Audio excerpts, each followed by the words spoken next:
Masked Hero. Ladies, gents, and non-binaries, welcome to another Marvel Champions discussion video. This week, we are continuing the series where I try to break down the most thematic cards from each of the heroes' kits. So this is going to be outside of the actual hero card, although often you can look at the hero card and go, yeah, this is a pretty good summation of what they are. I think Deadpool is a really good example of that. But this week, we are jumping into the Agents of S.H.I.E.L.D. wave, a wave that I had not planned for when I started this series. In fact, when I look back on it, I realized that in the very first video, I said I'm going to just do all of them. It was Spider-Man through Magneto. And now to look back and realize that that is about 2.5 hours worth of content that I've created over the last year and a half that I thought I was going to do in one run is just mind-boggling. But this week, we are talking about Maria Hill, Nick Fury, Black Panther, Shuri, Silk, Falcon, and the Winter Soldiers. So without wasting any more time, why don't we just break it down and start talking about each of these heroes, starting with, of course, Maria Hill. So one issue that I ran into when looking at the Agents of S.H.I.E.L.D. box itself was that we have two heroes that are normal people. They are extraordinary at what they're doing, but they are normal people. And so looking at Maria Hill, it was a little bit difficult to kind of decide where to go. But I think that her title card, Director of S.H.I.E.L.D., which is a 2-cost upgrade, exhaust S.H.I.E.L.D. Director, place one all-purpose counter on a S.H.I.E.L.D. support, I think that is a good encapsulation of what she is. First of all, it's just the title that is like her rank. At some point in the series, like at this point, I think that she's moved beyond S.H.I.E.L.D. I think when Hammer was formed, it kind of gave her an out to go develop her own thing, where I talk about this in my lore video from a couple months back. The Director of S.H.I.E.L.D. title is a accurate thing for a time period. And overall, just as a game component, I think it's really good for just helping what she's doing. I think it makes the through line of what her hero card that cares about all-purpose counters and can move them around. This kind of like shows like her ability to provide resources to S.H.I.E.L.D. supports is representative of like her just being the Director of S.H.I.E.L.D., moving around different agents, moving around different assets to try to make S.H.I.E.L.D. as strong as it can be. And so it's really hard to kind of pick anything other than that, because like everything else is like the Iliad or just like her making dramatic things, whereas like this is, representative of her as a character. And so, yeah, that's why it lands on this list.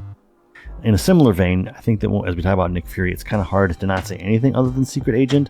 All of the other things, similar to Maria Hill, are just kind of representative of what he's capable of. Like he's able to, make these deep surveillance things. He can make these shots out of nowhere, these sniper shots or whatever.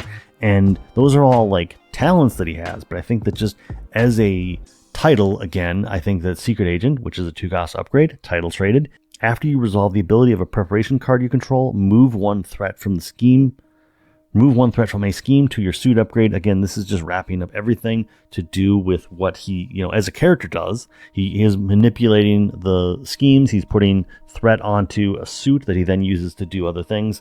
And I think that this just kind of brings together that whole package. This, I think, in name alone is probably a really good pick. What it does in the game, kind of similar to S.H.I.E.L.D. Director, where it is a mechanical way to tie together like several components, is a plus. But I think that just as a title, he is a secret agent, and I think that this is just a good way to encapsulate that. The fact that he is a secret agent, he's going to nullify threats, and he's going to go in and just kind of like play by his own rules. And I think that there's just overall, I think that just kind of is emblematic of what Nick Fury is as a character. He knows the rules, and you can CC him when you track him down on what violations he has made. Moving on to the actual like hero packs, we will be looking at Shuri, Black Panther, and I think similar to the case that I made for T'Challa, it's going to be hard to say anything other than the vibranium suit. Like all these other things, these panther claws, her beads, all these other things, like the elephant trunk card, they're all components of what kind of makes her a good hero. But at the end of the day, the vibranium suit, unfortunately for both of the characters, there is no heart-shaped herb that is kind of the source of what makes them, the equivalent of the super soldier serum. It kind of like takes them beyond just being like baseline humans. The suit is kind of the thing within their kits that both are emblematic of what really kind of makes them special.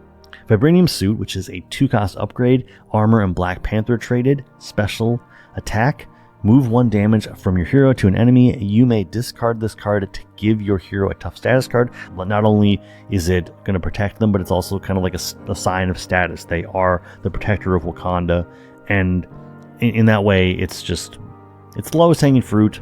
It's so easy of an answer that it's kind of the only answer that really kind of fits the confines of what I'm talking about here. So while it may make for a very kind of short section, I think that Vibranium Suit is the clear-cut answer for what is, the most thematic representation of Shuri. And moving on to Silk, we have what I think is one of my favorite cards in the game. There's so many cards now, but probably in like the top 20, if not the top 10, and that is Eidetic Memory. So Eidetic Memory is a 1-cost upgrade with the superpower trait. Interrupt. When you would reveal a card from the same encounter set as a card tucked under your identity, exhaust Eidetic Memory, swap those cards. Reveal that card that had been tucked under Silk instead. So what I like about this, and now that we've seen a little bit of what Echo is doing, I have a feeling that this is something that feels very similar to what Echo's doing. Echo's entire hero pack kind of feels like it's zoning in on this, although hers is like a muscle memory, like she has a photographic memory. This is more of I would say this is representative of her Silk sense, which is a slightly different version of Peter's spider sense. And this, I guess I would say that this is kind of just representative of how she just has an overloaded spider sense, and it enables her to act quicker, to make moves that Peter just could not. And looking at everything, I think that just the way that Eidetic Memory works, where you're able to say, hey, I've already faced off against this thing, or I'm not even you faced off against it. You just have whatever way you chose to tuck that card under her identity. The ability to basically say, I'm going to swap out whatever this threat is for a different threat is just representative of how strong her spider sense is. And I think that just as a way to show off this kind of very nebulous part of the game or part of the lore is also just interesting. And like I said, I'm interested to see how Echo's kit will really kind of flush out at this point, because I think that they did a really great job with Silk, and it's all over this particular card. It's just how you're able to take spider sense and really kind of look at it from a different angle, to not just be draw a card, which I like a lot of the ways that they represented it through Spider-Man and through Venom, and I don't feel like they really did that with Miles or Gwen, but the way that they've chosen to interpret the spider sense before has just kind of turned into card advantage, and not really more of messing with the encounter set or messing with the encounter, the entire villain phase. And I just like that. I like that Silk has that kind of different identity to her. Next, let's talk about Falcon. And Falcon is another hero that I had a bit of trouble with.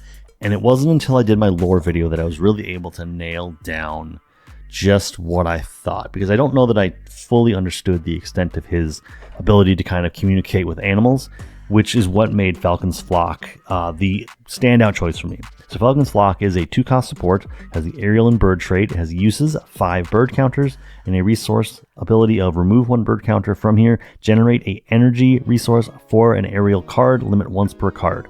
So I see this representative of the fact that he just has the ability, early on, he just has an empathetic bond with birds.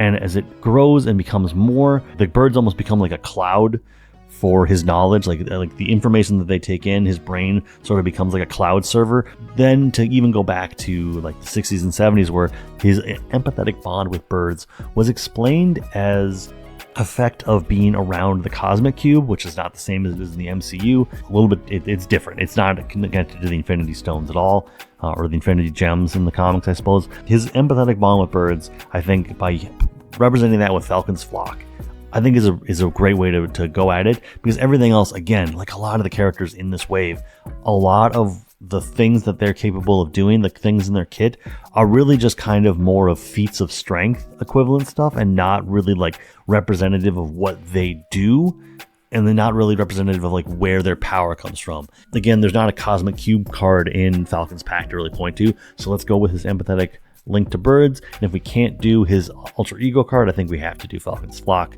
because it just shows off what he has, the special bond he has with avian creatures. And at the end of the day, I think it's a really easy choice and representative of what I think makes Sam a hero. And rounding out the entire list for the day, let's talk about Bucky. So Bucky has, again, a lot of feat of strength, And I think even like just looking at some of his preparations, like those could be very well on the list. But I think at the end of the day, his cybernetic arm is the closest thing that I can find in his kit that really represents what he is. Because there's really no like Russian version of the super soldier suit I want to point to, but his cybernetic arm after he lost his arm in World War II and the doctors give him this arm, I think that's a representative of what he is capable of doing. We've not talked about the card yet, which I guess is on the screen, but still I'll read it for anybody that has poor literacy skills. So it is a 1 cost upgrade, item tech traded with a resource ability of exhaust cybernetic arm, generate a wild resource for an attack event. That event deals 1 additional damage, and this takes cards and just makes them better. And what I really love about this is that it's any attack event, so you can do whatever aspect you're talking about. It's not tied to just like Bucky's stuff, which we've seen some heroes kind of be restricted on what they're capable of doing. With, you know, going back to Echo, it's like she only cares about events that are actually aspect events, and I think if I remember correctly, like she can also pull basic events. I believe that's because like the events in her kit are not kind of things you'd be able to grab anyway. But I like the fact that his cybernetic arm is open-ended enough to say like, hey, we are going to just make any event better, and these cards are costed in a way that they're supposed to be, you know, pretty on par. But when you can suddenly say, hey, I'm going to deal additional damage, that changes the math, that changes how economical the cards are, and I think that's just great. But just in terms of like what it means for Bucky, this arm that just, you know, gives him this upper hand, it kind of brings him on par with other heroes. Like not only can he run quick, can he do all these other things, but then he's got a cybernetic arm that just kind of like helps him to be as much of a badass assassin as he needs to be. But at the end of the day, that is the list. We're wrapping it up pretty quick here.